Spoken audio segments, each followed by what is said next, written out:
মায়ের অসহায় হয়ে ফ্যান ফ্যান বৃষ্টি দিয়ে চারিদিকে যখন শুধু হাহাকার করে যাবে যে আমার এক মুঠো যদি কেউ অন্ন দিত, আমাকে যদি একটু ওষুধ দিত, আমার যদি একটু চিকিৎসা করত।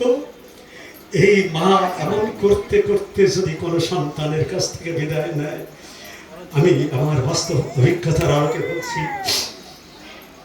আমি মায়ের আশীর্বাদ একটু বলি। আমি এই উঠানে দাঁড়িয়ে পৃথক হয়েছিলাম। পৃথক হওয়ার সময় অনেক কথায় ভয়ে ভয়ে হয়েছিল। মা ঘর থেকে বেরিয়ে এসে আমার হাহাকার শুনে মাথায় হাত দিয়ে আমাকে বলল, বাবা আমি তোকে আশীর্বাদ করছি, তুই কত বড় হবে, তুই কত বড় হবি। বলছে যে সীমা আমি দিতে পারবো না, তুই এত বড় হতে পারবি।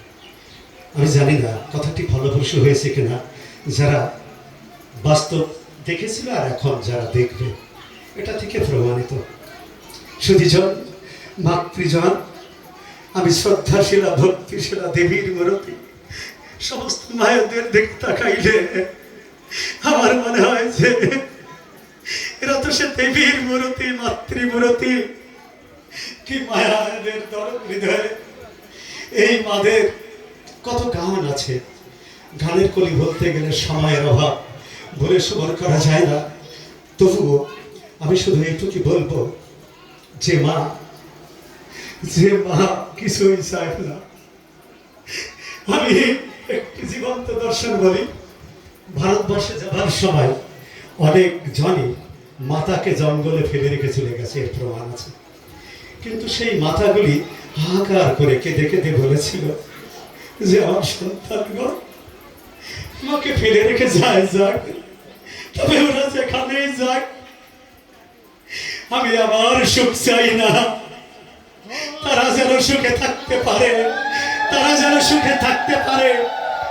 এই মা সারাটা জীবন দুধ দিল, কোনদিন সন্তানগণ যেদিন খেতে দিল না, পৃথক করে দিল।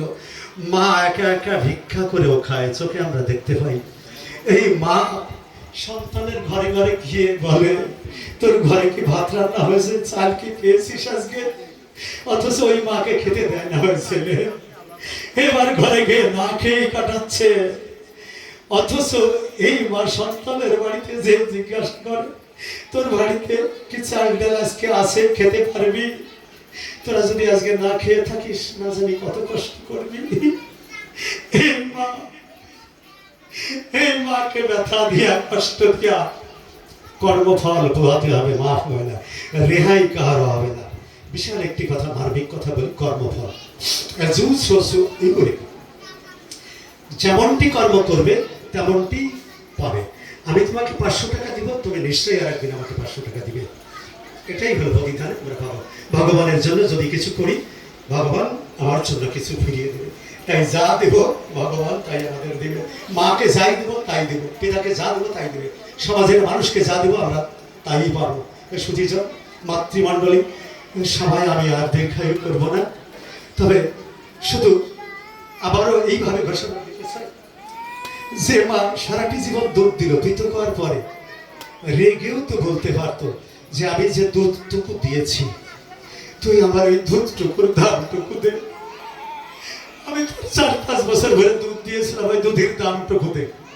যে সন্তান মাতার মুখ দর্শন করে না, এই মাতাটি কখনো কোনোদিন ক্রোধ ভরে রেগে, আমার মনে বলা উচিত ছিল যে তোর কোনো কথা শুনতে চাই না, তুই যখন আমাকে দেখতে পারিস না, তুই যখন আমাকে খেতে দিস না, আমার দুধের মূল্যটুকু দে।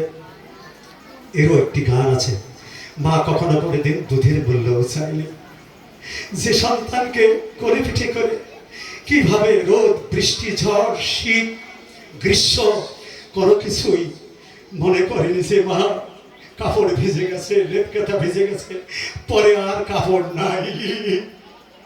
সেই রজনীতে সন্তানটিকে বুকের মধ্যে জড়িয়ে ধরে কখনো কোনোদিন বলে নাই যে সন্তান তুই মরে যা, শুধু বলে ভগবান আমি চলে যাই, আমার সন্তান যেন সুখে থাকে, আমার সন্তান যেন সুখে থাকে। এই হলো মা।